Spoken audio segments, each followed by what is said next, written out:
Welcome to the Blue Carbon Automotive YouTube channel, and today we're going to be working on a 2012 TDI diesel Touareg. This is the third generation Touareg for the United States, the final generation Touareg, but this will affect any 2011 to 2015. And we're doing a time-lapse video of an upper oil pan reseal. So as you can see in the time-lapse, the engine, transmission, transfer case, front subframe all come out as one unit. They go onto this really awesome table. And from there, you got to prep the removal of the transmission transfer case all as one. So there's a couple coolant lines and a transmission cooler, some vacuum lines and engine harness back there that have to be removed in order to gain access to the bolts for the bell housing. And the alternator and starter were removed right there to gain access to the torque converter bolts. And I'm taking off the torque converter bolts now and rotating the engine to gain access to all the rest of them. This table splits in half there, and it makes it easy for when you got to take the transmission off the engine. Put the engine up on the crane and take off the motor mount brackets. Drain the coolant, prep this thing, get the brackets on to go onto the engine, rotating engine stand. This thing's pretty sweet, saves your back. From there, you just start taking stuff off. When it's all said and done, this thing's pretty much going to be a block with cylinder heads. Everything else comes off. So right now we're doing injector lines, injectors, getting the valve covers off. Those valve covers are removed. Looks like next we're going to be taking everything off to take the turbo loose. There, the turbo just came off. The EGR valve, pipe back to the EGR valve. And that's the intake pipe right there. Next, we're going to loosen up and taking off the intake manifold. And that is the EGR cooler, I believe, next. That was the vibration dampener. Water pump just came off right there. EGR cooler off. Front cover is also going to be coming off because that goes over top of the upper oil pan that has to get loosened up and removed to do this repair. Back to the back side of the engine, upper timing chain covers. This is a chain-driven engine, and the chains are on the transmission side of the engine, so that's the extent of all that has to happen for this repair. As you can see, all the chains are exposed. That was the lower oil pan I just removed. Now I'm removing the upper oil pan. That's the problem. The sealant between the upper oil pan and the block leaks. And so I didn't do much recording of sealing it back up and putting it together. But as it hangs right there, everything's sealed up and ready to go. So lower the engine back onto the front subframe.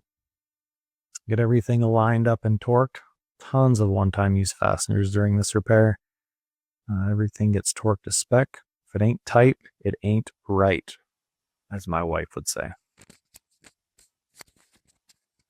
So everything torqued down. I'm going to slide that transmission forward and get the torque converter and drive shaft and everything lined up.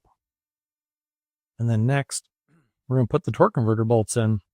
So this is a shot. My phone's sitting about where the alternator would be, and then this big gaping hole, those two bolts off to the left are where the starter goes. And we're just getting the bolts in one by one. That shiny black stuff is the new sealant for that back timing cover. And generally when these things leaked, they would leak about the area where that torque wrench head is. So that's something to look out for. Put the starter back in. Get those babies all tight and torqued up. Now we're going to get the engine harness, the big spaghetti of an engine harness. A lot of connectors, a lot of plugs, a lot of areas where the harness has to be routed correctly. That way it doesn't rub on anything. Get that engine harness all where it needs to be. And looks like that's the alternator chargeback cable. Let's go. Here's a better shot of behind the engine. So lots of coolant lines go to that transmission cooler that's on top of the transmission. A couple vacuum lines, a couple one-way valves. So it's everything gets lined up and put back where it came from. This is the diesel particulate filter, DPF, if you will. That guy is getting put back on. All new nuts and gaskets. A couple EGTs there, orange connectors. This is a pretty good shot of the engine, transmission, transfer case, exhaust going on. You got your front drive shafts up there. These are charge air pipes. That's what carries the boost to the intercooler. That guy splits off there. It's got a Y pipe up front. It's bolted to the turbo. Couple hose clamps. Looks like we're getting some of the stuff back going on the front. Alternator back on. Got to get that charge back cable routed correctly and tight, because that thing is a bear to get to with the engine in the car. Serpentine belt on right there. Now she's ready to go back in the car. Scoop this big table over. See the top of my dusty wall there. Years of sediment. Get this thing, put marks on the floor, that way you can put the table, because the car is not going to move. That rack should not move while that car is in the air. Let's get everything lined up. That table tilts front to back, left to right. Pretty handy. It's good to check everything out, keep it going, keep it in a forward motion, and keep it going up. Got to make sure there's things tucked in. Right there, I was reconnecting the shift cable. That's easy to do with the engine partially in, partially out. You just take your time, get everything lined up, get some subframe bolts started, and that's that. Get everything tight and torqued. Clean your table up. You know, you want to be nice for the next guy. Wipe everything off, get everything clean.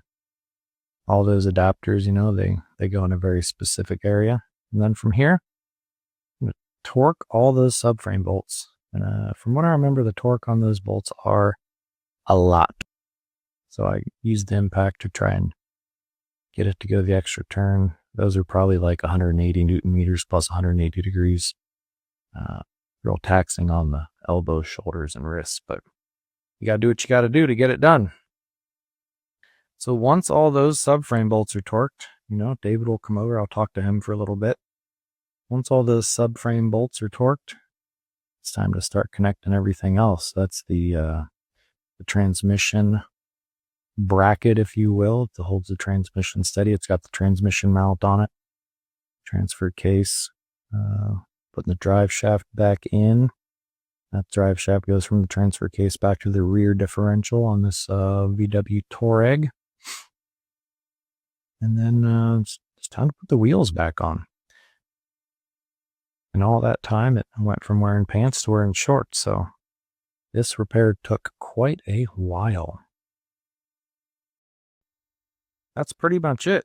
Once you get the wheels on, we're going to fire this baby off after you bleed all the air out of the fuel system.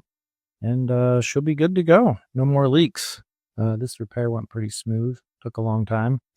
Working on it here and there over the winter. And I enjoy you guys watching the channel, and I appreciate your support. Like and subscribe.